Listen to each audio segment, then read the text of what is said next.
Rapin. Bonjour Jean-Claude. Bonjour. Pour ceux qui ne te connaissent pas, je te laisse te présenter. Bonjour, Jean-Claude Rapin, donc musicien professionnel, guitariste depuis tout le temps, j'allais dire. Donc en activité toujours et depuis pas mal d'années, donc maintenant en région Lorraine pour des résidences concerts, sinon directeur artistique des Nuits de la Guitare à Cannes, bientôt au Casino de Paris, ayant été sur scène avec Maxime Le Forestier, là je joue avec Nono de Trost. J'ai fait la première partie, ça devait être Jeff Beck, ça a été Joey Satriani au Festival de Patrimonio. Plein d'autres projets avec plein de gens différents et beaucoup de scènes et aussi beaucoup d'enseignements en transmission, soit à Nancy, soit en masterclass dans toute la France. Voilà. D'accord. Peux-tu nous dire si tu as déjà sorti des albums et si oui, combien? Oui, j'ai sorti un album sous mon nom qui s'appelle Vision, un album instrumental, et là je suis en plein enregistrement pour un second album qui, je pense, sortira à la rentrée, c'est-à-dire je pense septembre, octobre, en fonction de ce qui se passera. Voilà. Et là qui sera chanté vu que le premier était instrumental. Je sais que tu as déjà collaboré avec de nombreux artistes. Pourrais-tu nous en citer quelques-uns? Oui, comme je l'ai dit précédemment, alors je suis très souvent là en ce moment sur la route ou en concert avec Nono, le guitariste de Trost, Patrick Ronda également. Donc on avait commencé un trio qui s'appelle RNR, Rapin, Ronda et Norbert, donc Nono de Trost. Comme Patrick fait son album à l'heure actuelle, là on va partir sur la route avec un autre très bon guitariste de fusion jazz qui s'appelle Yannick Robert, qui est le directeur des écoles libanaises et en même temps que démonstrateur de la marque.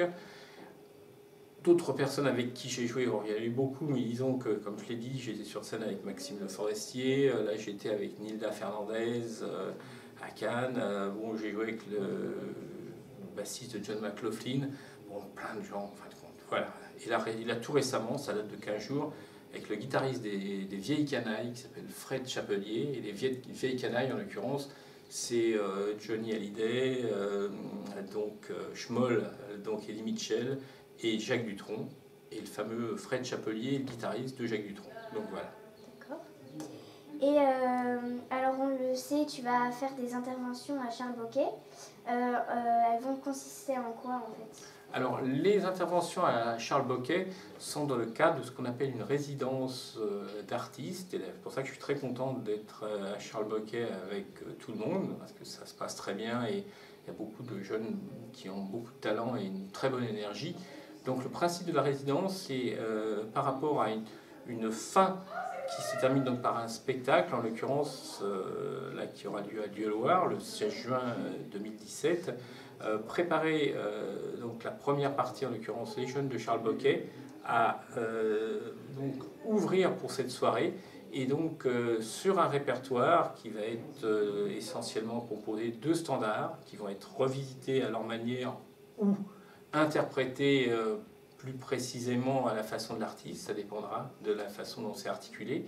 Et donc mon rôle pour mes interventions à Charles Boquet étant un petit peu de servir de, je dirais, directeur artistique. J'aime pas le terme coaching parce que ça me fait penser à The Voice, donc voilà, c'est dit. Et donc je préfère le terme direction artistique, même si là en l'occurrence il y a un travail, je pense, en amont fait en l'occurrence par Lisa, et effectivement un travail personnel de tous les étudiants. Donc c'est mettre tout ça en forme, donner ma manière de travailler un petit peu de cette façon-là, et aussi essayer de faire des choses ensemble, parce que je pense que c'est très important de pouvoir communiquer avec d'autres musiciens pour qu'un spectacle soit le plus cohérent possible. Voilà. Est-ce que tu pourrais présenter aux téléspectateurs ta guitare? Ah, ma guitare.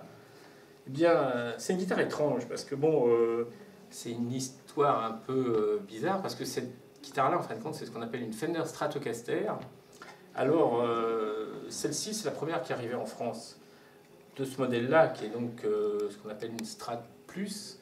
Mais il faut savoir, pour la petite histoire, que la Fender Stratocaster date donc de la naissance, la date, on va dire, de naissance du rock'n'roll, qui est 1954, parce qu'un monsieur qui s'appelait Elvis Presley enregistrait un morceau qui s'appelle That's Alright Mama, et ça a été la date prise comme date symbolique de la naissance du rock'n'roll. Et cette guitare a été créée aussi en 1954, cette forme, les 3 micros, cette tête de manche, par monsieur Léo Fender, qui a bâti un véritable empire, donc une grande entreprise qui s'appelait la Fender Company. Et il a créé plein d'autres instruments, des amplis, des guitares, des basses, avec différentes formes. Et ça, c'est une des, en fin de compte, descendantes, je dirais. C'est la première Strat Plus qui est arrivée en France, car j'étais démonstrateur pour la marque Fender pendant 20 ans. Et cette Strat, donc, elle date de fin 84, et moi je faisais la démo au Salon de la Musique en 1985. Donc voilà, guitare, 3 micros Leigh Sensor, sélecteur de micros, tout ce qu'il y a de plus normal, mais une très bonne guitare. Voilà l'histoire de cette guitare. Alors Max, maintenant que les présentations sont finies, est-ce que tu pourrais nous jouer un petit morceau? Écoute, oui, je vais vous faire quelques notes à ce moment-là. Avec...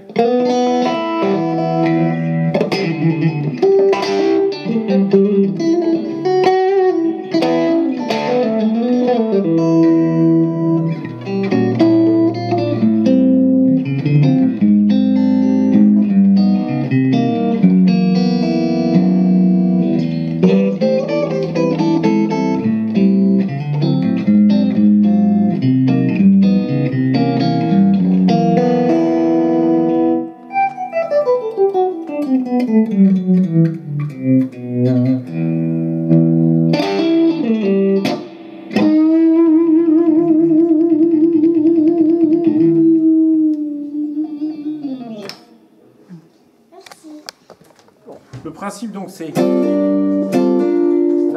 surtout, c'est pour ça que les ongles c'est gênant, c'est vraiment d'avoir les 2 doigts qui arrivent là et le frotter.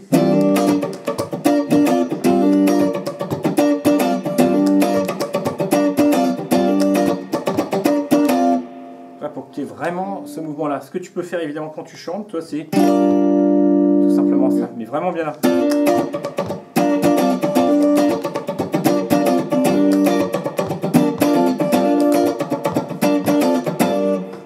Avec la basse.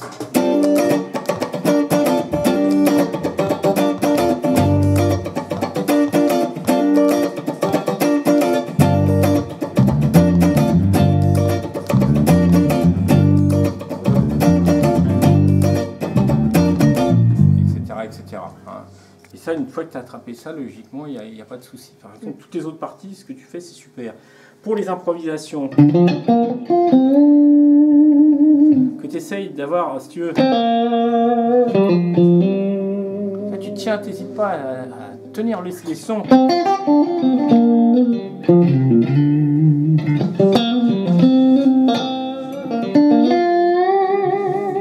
Là, c'est le côté bête, mais c'est une habitude, tu vois. Et là, tu as... Tu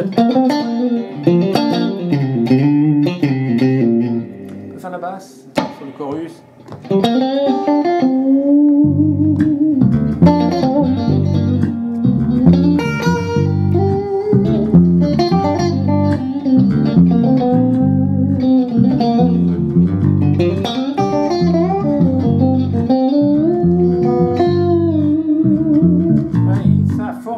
Pour penser comme ça, et ça marchera très bien. Super.